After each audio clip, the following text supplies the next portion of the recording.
Is there anyone in the audience that sort of works on electoral reform or voting or is politically active? The last time I gave a talk on this, there was somebody in the audience that did that, and it got kind of interesting because we had two perspectives. Mine was a mathematical and somebody else was working on the political side. It was one of the people who got Steve somebody or other. He was one of the people who got a instant runoff adopted in San Francisco and Oakland and places like that. So it got to be very interesting. He had more up-to-date data. I'm going to be talking about it from the mathematical perspective, and I couldn't resist it given what's going on in the country at the moment. Just to look at what's involved in you know, what are the things on which our democracy is founded is the idea of, you know, we all have a vote. Yeah, we do, but what does that mean? So the first thing you might say is it's not math, right? You're just counting votes. Everyone votes, everyone has an election, everyone has a say. And then the question is, when the results are counted, the people have spoken. It's the will of the people. No, it isn't. It turns out to be more dependent on how you count the votes. And it's not at all clear what you mean by the will of the people. How hard could it be? Well, the reason why this it makes sense to think about this mathematically is in terms of mathematics, you can start looking at how the votes could work out with hypothetical examples. Someone asked a question a minute ago about mathematical modeling. What I'm going to be doing now is develop several mathematical models of the electorate and how we count votes. And depending on how we set up the model, we'll see that there are different answers. Here's the one that we're familiar with. You know, this is how we're going to, you know, unless it goes to the Supreme Court again, then it'll all be to do with who gets the most vote. Well, modulo the Electoral College, which makes it a little bit more complicated, but modulo that, it's still the one who gets the more college votes. Okay. So this is a famous plurality voting is the official terminology. It's the first past the post, the one who gets the most votes. Okay. And that's fine if you've only got two candidates. Nice and clean, no problem. But there were very rarely two candidates. You know, I guess Ralph Nader's not involved this year, but for many years he was. But other people will be in there. And if there's more than two candidates, this can be extremely problematic.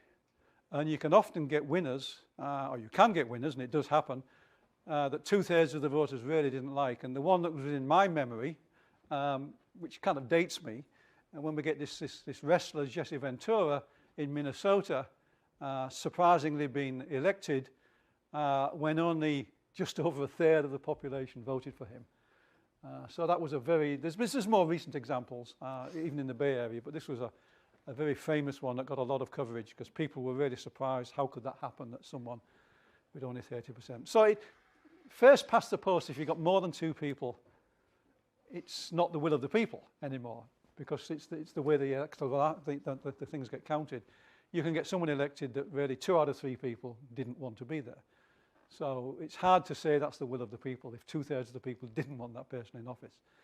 On the other hand, modulo this model, if you model getting the will of the people, judging the will of the people by letting them vote and looking at the one with the most votes, if that's your model of representing what the population wants, then that can happen. Well, then there's another one. This is the one that's been was used quite recently in San Francisco, been used in Oakland with some controversy a few years ago, Australia, the Irish Republic and Northern. Interesting group of locations. This is where everyone ranks and there are different versions of this. There's a sort of a full instant runoff and then there's a truncated version. The ones in the Bay Area were truncated, where you just do it for a certain number. Okay. You rank all the candidates in order of preference, and then you rank them based on the number of first place votes, and then you see who was last and that person drops off. And their vote is transferred to the next choice, and you repeat and repeat until you're left with a winner. Okay, so that also has its supporters. It can be just as justified, easily justified. And the idea is to get rid of the fact that the point is if there's lots of candidates and you're just counting the votes once, most people have 2 or 3 people they might like, and you can end up with, the way it's usually described is if If you haven't voted for the actual person who gets the most, in a sense, your vote is wasted because that person dominates. So the idea here is that your vote isn't wasted, it takes account of your preferences. Okay, well, that's there's political arguments to be made in favour of that, but that will give you a different model and hence different mathematics. I'll come back to all of these with some, we'll look at all of them in a minute. I'm just throwing onto there are several ways, I'm just introducing the ones I'm going to talk about. Then there's something called approval voting. Interestingly enough, this is the one that the two societies I belong to, the American Mathematical Society and the MEA, we use this. And here the goal is to be collegial. This actually makes sense if you're voting in a society. Arguably the United States should be a society, but it doesn't seem to work out that way.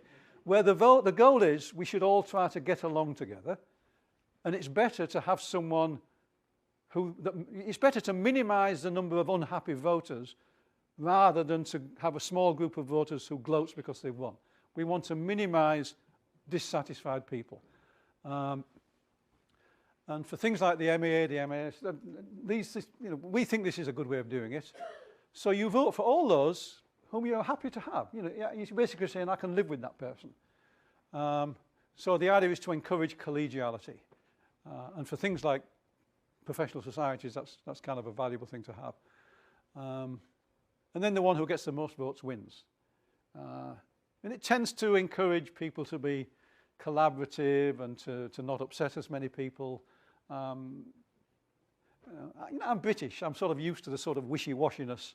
I mean, it sort of disappeared when Margaret Thatcher and various people came along, but it used to be sort of wishy-washy. You can't remember who the people were. And it was sort of middle-of-the-road sort of thing. It's definitely not the sort of Lone Ranger figure that the American population seems to want. Some Superman figure. Okay, but it's another method. Okay, now let's just compare them mathematically now. So we're going to reduce it. This is mathematical modeling. We've got three different methods. We've got plurality voting, first past the post. We've got single transferable vote, instant runoff, and we've got approval voting, all with different assumptions. Let's see how it works out. And so let's think of a hypothetical situation. So we've got 15 million voters going to poll, and there's three candidates. With two candidates, it's a simple, there's no problems with two candidates. With three candidates, this is where already with three candidates, interesting things happen. And this can get lost in a real election, so we'll look at a hypothetical case. So we'll assume 6 million people like A first, then B, then C, then 5 million like C, B, and A, and 4 million like B, C, and A. Okay? Seems kind of plausible spread if you've got three candidates. What happens with plurality voting? Well, clearly A wins. 6 million put A first, only 5 million put C first, and 4 million put B first. So the votes are 6 million for A, 5 million for C, 4 million for B, and we never get into what their preferences are second and third. So A wins. Clear winner. Right? He's a million more than C. But 9 million people don't like him. They aren't even last. It's not that they didn't they didn't prefer him. They actually didn't want him at all. Or her, whatever it is, okay? They didn't want him. 9 million, 60% of the total. This is the Jesse Ventura phenomenon. 2/3 of the population didn't want Jesse at all, and yet they got him. Okay. What about single transferable vote? Well, let's see what happens. Single transferable vote. Who's last in terms of you look at their first ranking, and the one who's least popular in terms of first ranking is B. Only 4 million votes. So B is eliminated after the first round. B's votes, that 4 million votes, are transferred to C. Okay?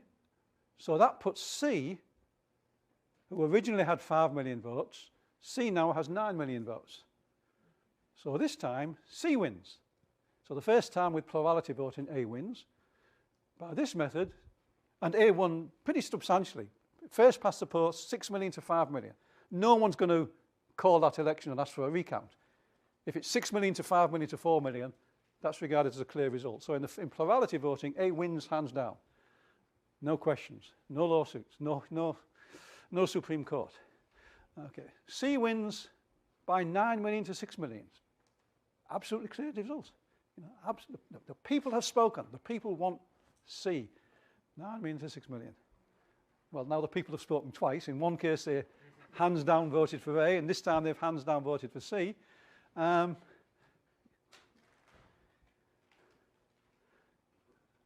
that's not what we wanted. C wins by 9 million to 6 million, but just count them. 10 million people, 2/3 of the vote, would have rather had B. That can't be the will of the people. For a minute it looked like the will of the people, but it's certainly not when you look in terms of that. So this has its unfortunate consequences. What about approval voting? This is the one that I said, you know, it's nice to have because it improves collegiality. Well, let's just see what happens here. First of all, we've got to make an assumption because there's not enough information. If it was an approval voting, we need to know whether they're approving. Let's just assume that if you rank someone second, that's a sort of a tacit approval. That's not necessarily the case, but we need something to just see how the results come out. So we'll just assume that everyone sort of really likes one person, they're sort of okay with another person, they could live with another person, and they really don't like another person. That's not actually unreasonable. People, I mean, I think many of us have that feeling. Okay, we either totally dislike someone or we sort of we're a bit wishy with them. Let's see what happens in this case. That means that B's supporters and C's supporters could live with each other, but none of them like A. It's actually not that unreasonable. Okay, so that's a reasonable extra assumption. One can imagine this happening in real terms. So let's see what we've got. In that case, what does A get? 6 million of them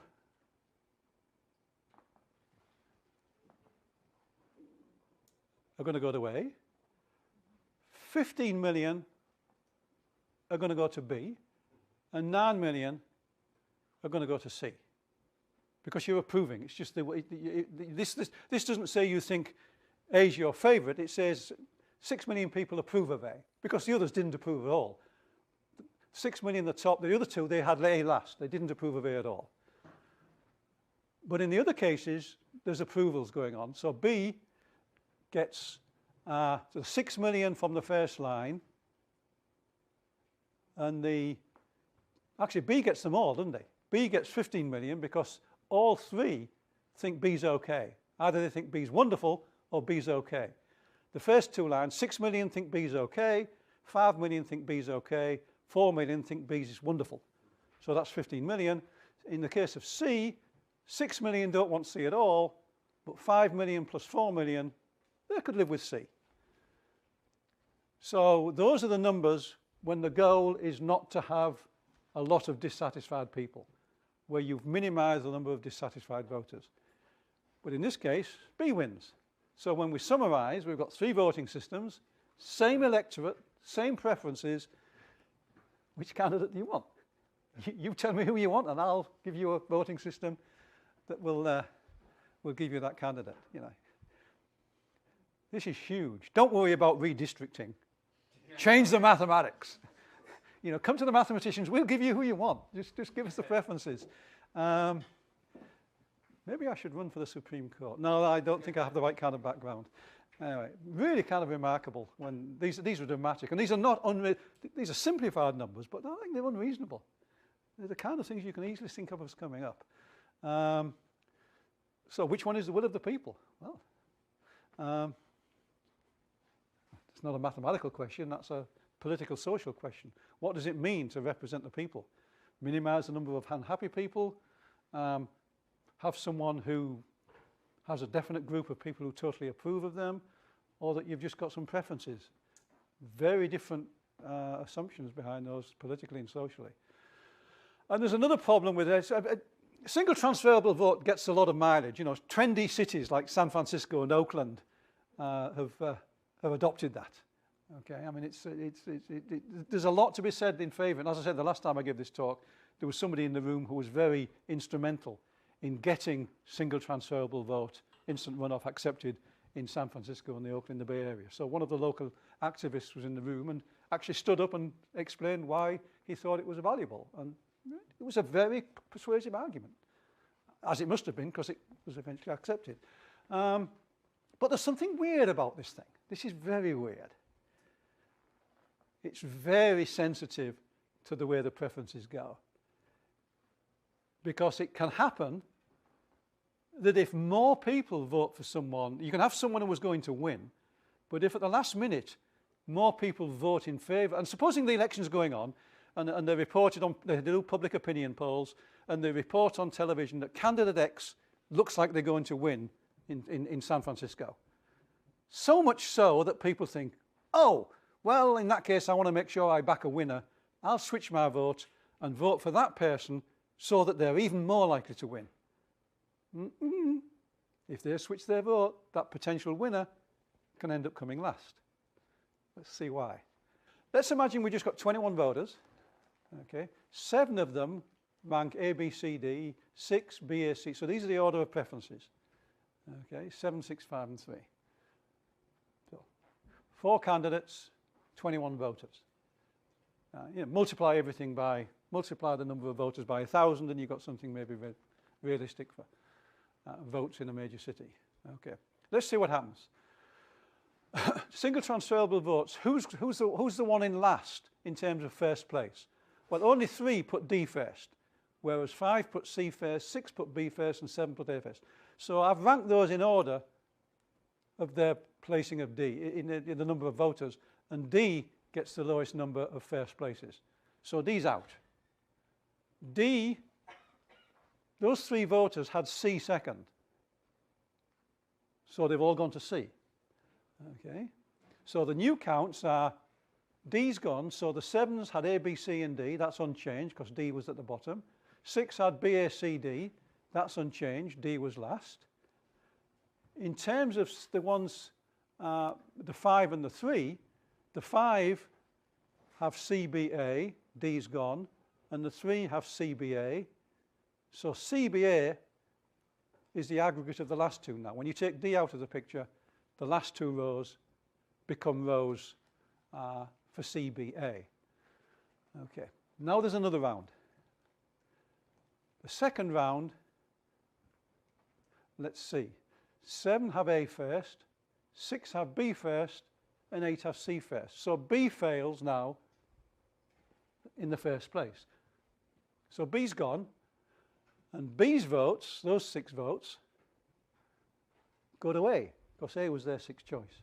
So this one, he's gone, they all go to A. So now we've got 13 for A, for AC, and 8 for CA. So A is 1. We're down to 2 now, 2 candidates, A and C. A wins 13-8. We've reduced it to a 2-horse race, and A wins. Okay. But suppose, so that was under the previous, that's under this supposition. Suppose now, so under that circumstance, A wins. Let's suppose that the initial preferences were sort of different. Suppose the ones who originally ranked D, C, B, and A watch the TV news the night before and say to themselves, well, A looks as though A's got a chance. So, maybe I'm influenced by my friends. It's unreasonable. In fact, I think for whatever reason, I'm going to back A. Let's move A to first, because A seems to be doing pretty well. The polls have shown that A is leading. So they jump on board for whatever reason and decide they'll go with the winner. Because they really, I guess they don't want B or C or whatever. But they've changed the preference. So A has now got, A won before, remember, A won. In the previous round, A won. This time, A's got more supporters. More people have voted for A, which you think would mean that A wins by an even bigger margin. Let's see what happens. Well, round 1 eliminates D, just as before, giving 7 for ABC, 6 for BAC. If you just do the calculations, we've got different numbers now, because A's numbers have changed. So if you actually work through this, you find you've got 7, 6, 5, and 3 when D's eliminated. This is why I said you'll need to get a printout of this to redo it, or take a photo with your iPhone. If you think you'll lose sleep Take a photo quickly. You do round 2, and that's going to eliminate C. And then when you finally come out, you've got 10 for A and B, and 11 for BA. So B has overtaken A. And B has overtaken A because more people have voted for A. Oh dear. This is the power of mathematical modelling. You've eliminated all of the politics and you're just looking at the actual numbers. So there is a problem with single transferable vote in that if someone gets too popular, it could actually upset things. And the issue is the order in which things get eliminated. It's a sequence process, and people are moving up and down in complicated ways. And someone, the trick is to sort of survive until the last round and then have enough votes. And that's really hard. I would think it's difficult to actually game this system, even if you wanted to. Because in a sense you're going to have to say, you would have to say to candidate A, do something to make yourself less popular. Maybe Obama in the debate was trying to play some. No, I don't think that was what was going on. I've heard the argument that people who vote for the last place person or the next last person in the first round, in effect, they end up getting to vote like twice or 3 times. Is there any rationale? Is there any? Oh, there's certainly a rationale, but whether you want to buy that rationale, by some counts, I mean, because they do get to make several choices. The counter argument is so does the other person. It's just they make the same choice every time. But then you're into a political discussion about a mathematical decision. At this point, I punt and say, I'm just doing the mathematics.